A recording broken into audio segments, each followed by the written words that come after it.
Hello, my name is Kaylee, and today I am going to be informing you guys on five experts from the sports industry.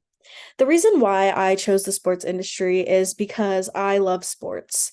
I played soccer, basketball, and did track and cross country in high school, and I just love everything that has to do with sports. Sports gave me a sense of community, a sense of leadership, and I have made some of the best friends I have through sports. I interviewed five experts. Well, I consider them experts, and they all have about 10 plus years in the entertainment industry. And they will be telling me about some of their career goals, challenges, and the best things that they have faced in the industry. And they will also just be giving me some advice and telling me a little bit about how they got to their career they are now. So, without further ado, let's get started. The first person I interviewed is Jeremy. Jeremy went to Murray State University and majored in public relations. Jeremy always was ambitious to work in sports, so he started at the LA Galaxy as an account executive. He then went to the music industry to work in premium seating and worked for many different companies in premium seating. He then took his knowledge of premium seating and went to work for the Angels because he's always wanted to work for baseball. Jeremy is the type of guy who definitely will get what you need done, and he comes off as more of a business standpoint type of guy.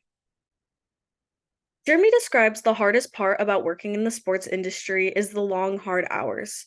It is hard to overcome these long working hours, especially in baseball, since there's about 82 home games every single year. And I mean, someone has to stay there and run the show. Jeremy worked about 72 home games, which is absolutely crazy. Some of the best things that Jeremy describes about working in the sports industry is the amazing things he gets to see every day. He loves the environment, and just waking up and loving your job is definitely a perk in this life because it's definitely hard to find work that you like. His advice to me is to network my way through and be smart and flexible in my work environment, to stick up for myself, but to not let my emotions take over. He told me to enjoy the process of working my way up and always remember that working is part of life and it could be totally worse somewhere else in a different industry. Some of Jeremy's career goals is he wants to start a company from the ground up or be a part of a company from the ground up, and he also wants to win a championship with one of his teams. My next industry expert is Erica, who is actually my cousin.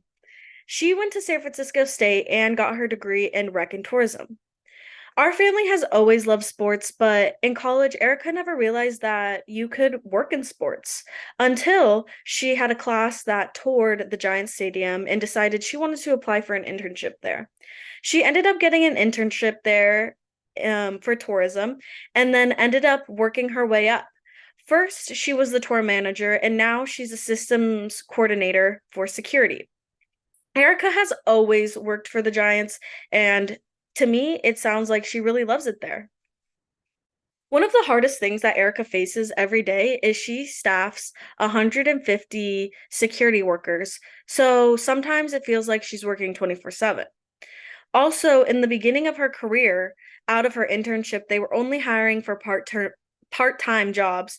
So it was hard for her the first couple of years to work up and get promoted. And when she wanted a promotion, she had to apply for it and go through the interview process just like everyone else.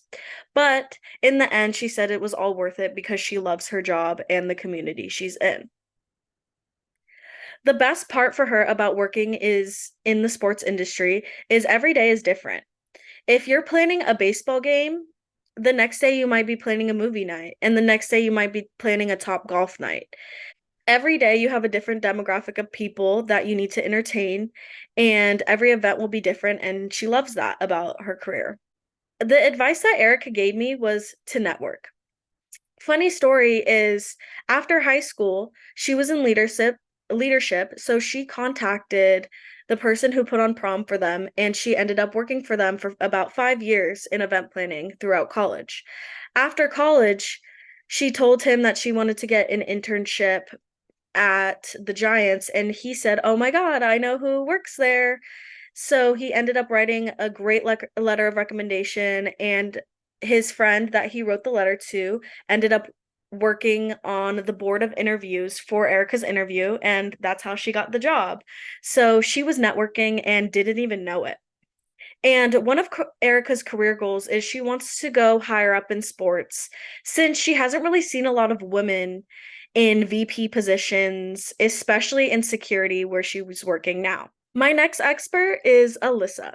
Alyssa went to college in San Diego and majored in business management. She ended up working for the Giants for about 10 years in sales and worked her way up through many positions. She participated in so much growth for the Giants and created so many clubs and events before COVID hit. Once COVID hit, she was living in a tiny studio apartment and it just wasn't cutting it for her and her husband anymore. So she decided to look for more job opportunities and ended up hearing about San Diego Wave and loved the idea of it. So she decided to move to San Diego with her husband during COVID and has been working for San Diego Wave ever since. It was just a job opportunity that she couldn't pass up. And she's always wanted to work for some sort of organization from the ground up. So this was the perfect opportunity for her. One of the hardest things for Alyssa is trying to convince people that women in sports is a business opportunity. At the San Diego Wave, she works on partnerships and sponsorships, so it's hard for her to break the narrative in women's sports. She is trying to break through the big four and put soccer more on the map for the United States. She is trying to market to a younger generation on different platforms and educate people on how much power women in sports has. Alyssa loves on a day to day basis how her work is so powerful and can impact people. That's why she thinks working in the sports industry is the best, and she's always wanted to give back to sports like sports gave to her growing up. Some advice she gave me was to continue doing informational interviews and find my strengths and passions in the industry. She also told me to be open to different organizations as I should move around to see different types of perspectives and gain different knowledge in the entertainment business. Some career goals she has is she wants to reach a VP title and she's very ambitious and loves to grow and learn. So she's trying to find things outside of work that can benefit her in her work life. Next expert is Katie, and she went to college in Florida. She started in the amusement theme park type of industry and then ended up working for the music industry for about 10 years. She recently just started working for the Anaheim Ducks and is now working to build up OC Vibe. Katie says the hardest thing about working in the sports industry is the huge disparity of women in sports.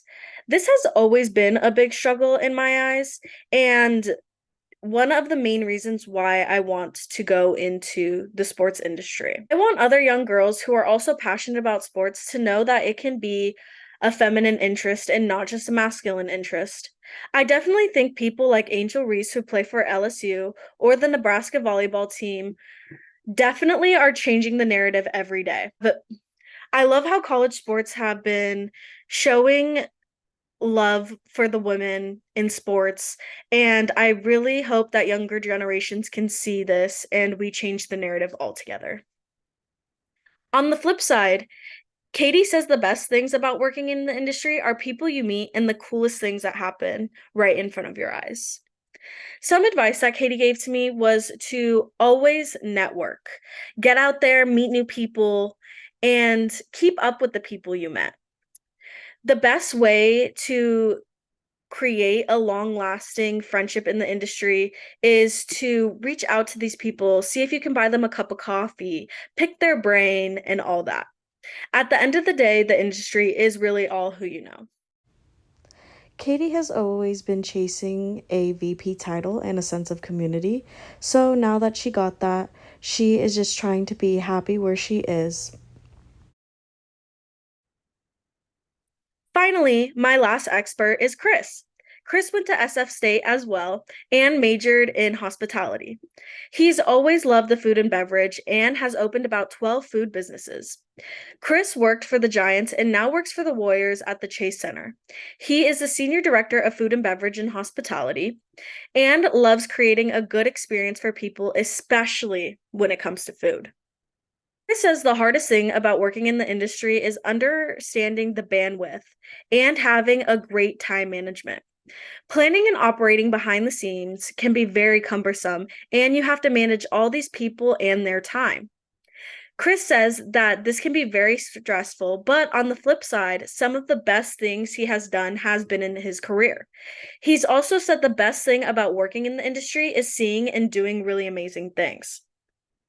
Some advice that Chris gave me was to own my leadership skills and then learn how to work with many different types of people by understanding what motivates them and how they work.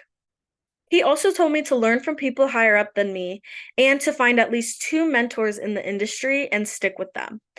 Some of his career goals is he wants to build something that is his own around food and hospitality. Not necessarily another business, but some sort of gadget that will benefit them in their day-to-day life. Besides networking, another common thing that was talked about is women in sports from all three women that I interviewed. And I just hope that we can all come together and start breaking the stigma. I want to be another woman figure in sports, so all the little girls or people looking into getting into the industry can see that it is not just a masculine interest, it is a feminine interest too, and powerful women can lead and be a part of this industry as well. Thank you. And here is all my contact information.